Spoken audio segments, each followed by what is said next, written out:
¿Qué tal, gentecilla? ¿Cómo andáis? Pues sí, el vídeo que estáis viendo hoy no tiene nada que ver con lo que estáis acostumbrados normalmente a que os traiga el cubil, todo se ha dicho. Y en primer lugar he de decir que me apetecía muchísimo traeros un vídeo así, me apetecía muchísimo integrar de alguna forma una de mis grandes aficiones, que son los superhéroes. Bueno, creo que a la vista está, ¿no? ¿Verdad? Dentro de lo que es el cubil. Y se me ocurrió la brillante idea, bueno, me parece brillante a mí, de resumir todo el universo cinematográfico Marvel, teniendo en cuenta que solo dentro de 2 semanas, contando desde hoy, solo 2, se estrena Avengers Endgame, la película que cerraría el círculo de la historia que se narra en las anteriores 21. Y de eso, en resumen, va el vídeo de hoy, de resumiros toda la historia de la saga del infinito, que es como la ha denominado Kevin Feige, o como sea, el mandamás de Marvel, el presidente de Marvel Studios. Dicho esto, he de precisar una cosa muy importante, y es que resulta obvio que habrá spoilers, habrá muchos spoilers, por lo que si no te interesa el universo Marvel, pues no creo que te importe, pero si por alguna casualidad no has visto alguna de las 21 películas anteriores a Endgame, creo que igual deberías verla antes de ver este vídeo. Y si por alguna casualidad te da igual comerte algún spoiler, pues quédate porque te va a gustar. Dicho esto, dice el refranero español que el que avisa no es traidor. Yo ya os he avisado. Ahora vosotros con este material incendiario hacer lo que os apetezca. Y por último, matizar, y esto es muy importante, es un resumen cronológico de toda la historia. Está montado desde los primeros sucesos que tienen lugar en el Capitán América, el primer Vengador, hasta los que vimos en la secuencia postcréditos de Ant-Man y la avispa. Y con esto, que me enrollo más que una persiana, como acostumbro hacer, os dejo con el resumen. Que lo disfrutéis.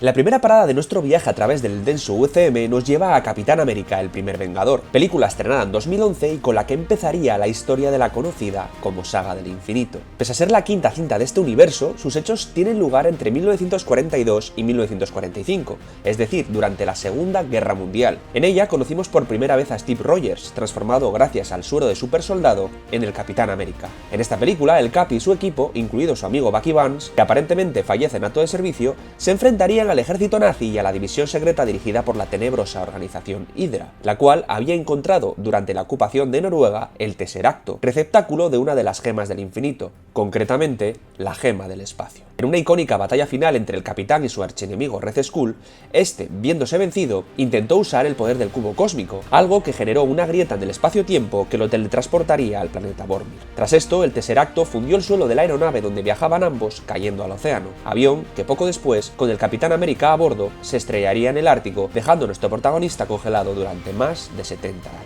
Al final de la película podemos ver a Howard Stark recogiendo del mar el artefacto cósmico y también ver despertar de nuevo al capitán ya en el presente. Un hecho que nos transporta, cronológicamente hablando, a la segunda película de este universo, Capitana Marvel, que, pese a haber sido estrenada hace apenas unas semanas, sigue la historia que dejó en el aire la anterior. Los hechos que se narran tienen lugar en 1995, presentándonos al personaje más poderoso del UCM hasta la fecha, Carol Danvers, así como la guerra entre dos razas alienígenas, los Kree y los Skrull. Además de estos personajes, también conoceremos a Nick Fury en sus años mozos, el cual entablará una curiosa amistad con Carol. El Tesseracto hará acto de presencia de nuevo, siendo un elemento clave en el nacimiento de esta superheroína, pues tal y como vemos en el film, los superpoderes que recibe Danvers provienen directamente de la fusión de su ADN con los poderes del cubo, tras una explosión de un reactor que los canalizaba. Dispositivo este diseñado por Mar-Vell, una científica infiltrada Kree que trabajaba junto a la NASA y la Fuerza Aérea estadounidense en un proyecto conocido como Pegasus y en el que curiosamente Howard Stark también estuvo implicado. Por lo tanto, para recapitular, Carol Danvers llevará en su interior los poderes de una de las gemas del infinito, convirtiéndose desde ese momento en la Capitana Marvel. Al final de la cinta vemos como Danvers, que se va a solucionar unos problemillas en Hala, planeta originario de los Kree, entrega a Fury el Tesseracto para que lo custodie, que pasará a manos de S.H.I.E.L.D. y un comunicador intergaláctico que él podrá usar para llamarla en caso de problemas graves en la Tierra. Tras la anterior, nos toca hablar de la película que dio pistoletazo oficial al UCM, Iron Man, estrenada en 2008 y donde conocimos a uno de los principales protagonistas con todas las letras de este universo.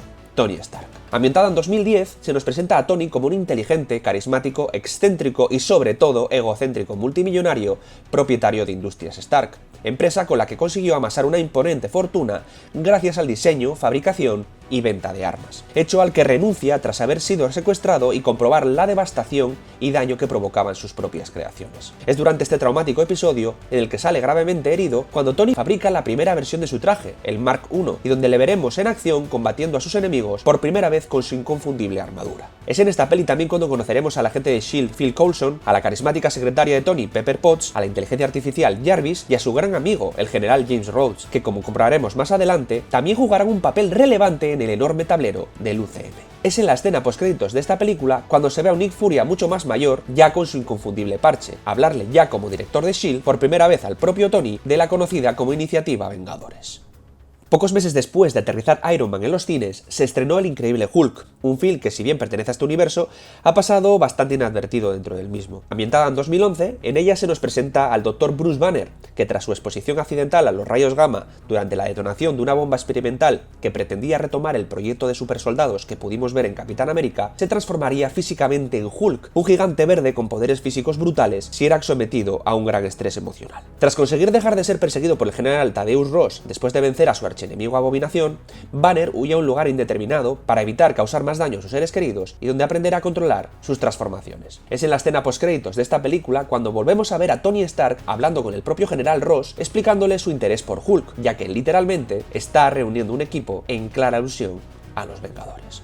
Dicho esto, al mismo tiempo que está manteniendo lugar los hechos del Increíble Hulk, suceden los de la segunda entrega en solitario de Iron Man, los cuales están ambientados 6 meses después de la primera parte. La secuela, que tuvo como protagonista de nuevo a Tony Stark, se estrenó en 2010 y en ella se nos presentó a otro de los grandes personajes de este universo cinematográfico, la carismática y mortífera Natasha Romanoff, mejor conocida por todos vosotros como Viuda Negra, quien actuó en esta película como agente infiltrada de S.H.I.E.L.D. a las órdenes de Nick Furia. Además, es en esta película cuando veremos a James Rhodes enfundarse por primera vez la armadura que le convertirá en máquina de guerra y con la que ayudaría a Tony a detener al malvado villano Whiplash. Es en la secuencia postcréditos cuando se nos descubre el siguiente peldaño de la historia, con el agente Coulson informando a Furia del hallazgo en el desierto de Arizona del Mjolnir, el martillo propiedad del siguiente gran personaje de este universo, Thor. La cuarta película del UCM, estrenada en 2011, tuvo como protagonista, como ya hemos dicho, a Thor, hijo del dios nórdico Odín y futuro heredero del trono de Asgard. Este, tras desobedecer las órdenes de su padre, fue despojado de sus poderes divinos y enviado a la Tierra como castigo para aprender a comportarse como una persona menos arrogante y soberbia. Es en la Tierra donde el dios nórdico conoce y se enamora de la doctora Foster, demostrando con sus actos allí ser un heredero digno de nuevo. Gracias a esto, volverá a Asgard, donde el dios del trueno recuperará sus habilidades y detendrá a su maquiavélico hermano Loki, dios del engaño, en sus planes para ser elegido nuevo rey. Una batalla en la que el Bifrost, el puente arcoíris entre reinos, controlado por Heimdall, será destruido. Es en la escena postcréditos, sí, una vez más, donde se sentarán las bases del primer gran evento del UCM. En ella observamos a Nick Furia mostrándole, ¡oh sorpresa!, el Tesseracto al científico Erik Selvig, mientras observa al mismo tiempo reflejado en un espejo a un Loki que promete vengarse de su hermano y de sus nuevos amigos en la Tierra.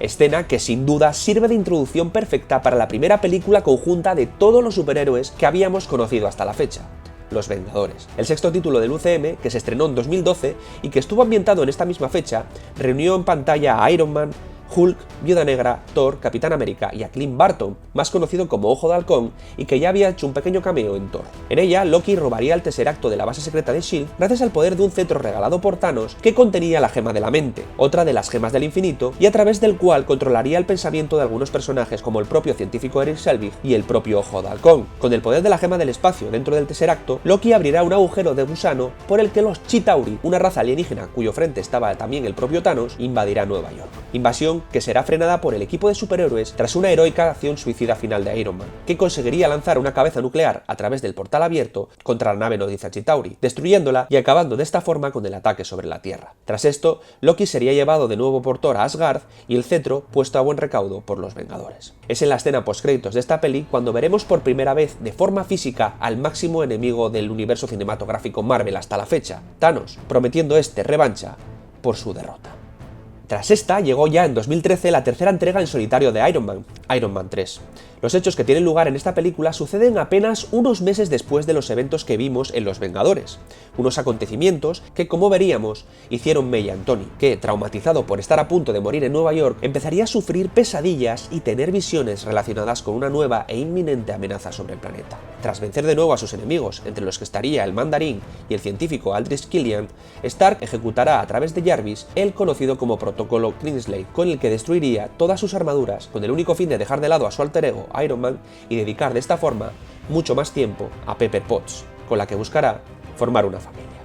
En este sentido, es importante tener en cuenta que al mismo tiempo que están teniendo lugar los hechos de Iron Man, en otro lugar del universo tienen lugar los de la secuela protagonizada por Thor, llamada El Mundo Oscuro y que fue estrenada en 2013 también. Aquí el dios del trueno, de nuevo en Asgard, y con el Tesseracto a buen recaudo en el Palacio Real, tuvo que hacer frente a la amenaza de Malekith, líder de los Elfos Oscuros, que buscaba vengarse del mismísimo Odín. Es en esta cinta cuando descubriremos el Éter, receptáculo que contendría otra de las gemas del infinito, en este caso, la de la realidad. Tras sacrificarse Loki y conseguir Thor salvar a Jane Foster y derrotar al propio Malekith, los escuderos del dios del trueno, Sif y Volstagg, entregarán en la base sapiencial al conocido como coleccionista una caja con la gema de la realidad en su interior, un personaje que se encargará, por el momento, de esconderla y custodiarla en su estrambótico museo.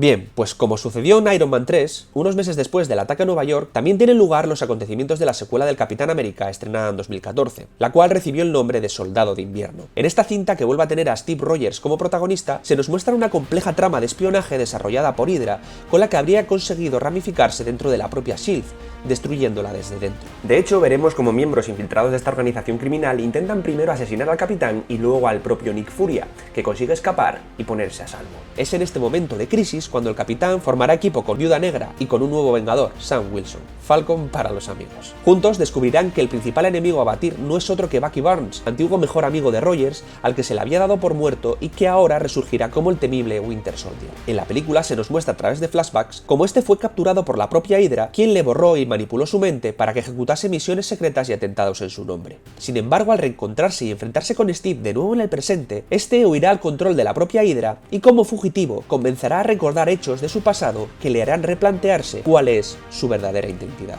Al final, el capitán conseguirá abortar el plan maestro de Hydra, sin embargo, esto acabará con la base y todas las naves de S.H.I.E.L.D. destrozadas. Ya en la escena postcréditos se ve cómo la organización criminal Hydra, tras haber conseguido destruir S.H.I.E.L.D., se ha hecho con el cetro de Loki, que como recordaréis tenía dentro la gema de la mente, una gema que usará para crear personas modificadas con superpoderes. Esas personas serán nada más y nada menos que los gemelos Maximoff, Quicksilver y otro de los grandes iconos del universo Marvel, la Bruja Escarlata.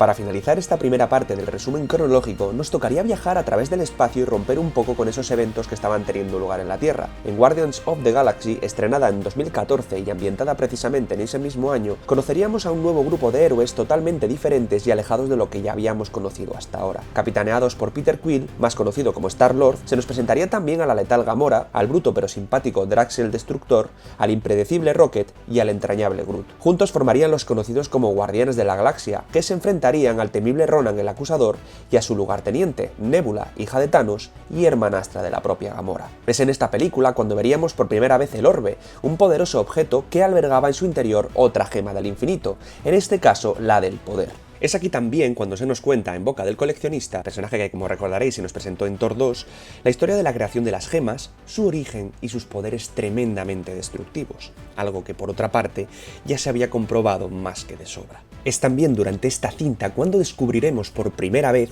las intenciones de Thanos de obtener el orbe y por lo tanto comenzar a reunir las gemas para ejecutar el plan que conseguiría traer el equilibrio, entre muchas comillas, claro, al universo. Ya en la resolución de la película veremos cómo los guardianes consiguen, tras una heroica y épica escena final, vencer y destruir a Ronan usando la propia fuerza de la gema del poder, la cual dejarán de nuevo dentro del orbe en Xandar para que sea custodiada por los Nova Corps, una especie de policía interestelar. Y hasta aquí llegaría la primera parte de este mega resumen del universo cinematográfico Marvel. Solo decirte que si te ha gustado este esfuerzo titánico de recapitulación de todas las pelis que van hasta ahora, pues te animo a que me dejes tu like, lo compartas con tus colegas y te suscribas al canal si por casualidad no lo habías hecho ya. He de pedir perdón, entre comillas, por haber dejado de lado muchas subtramas y algunos personajes que, no nos vamos a engañar, no tienen un peso, digamos, importante en lo que es la verdadera historia alrededor de las gemas gemas del infinito. Dicho esto, si veo que el contador de likes crece bastante y que lo reventáis ahí con gana, igual subo la segunda parte dentro de, no sé, 2 o 3 días. ¿Qué os molaría? Pues ya sabéis, pulgares a tope aquí abajo y me lo voy pensando. Dicho esto, me despido de vosotros hasta dentro de muy pronto con más Marvel aquí en el Cubil. Un saludo a todos, aquí Peter, chao.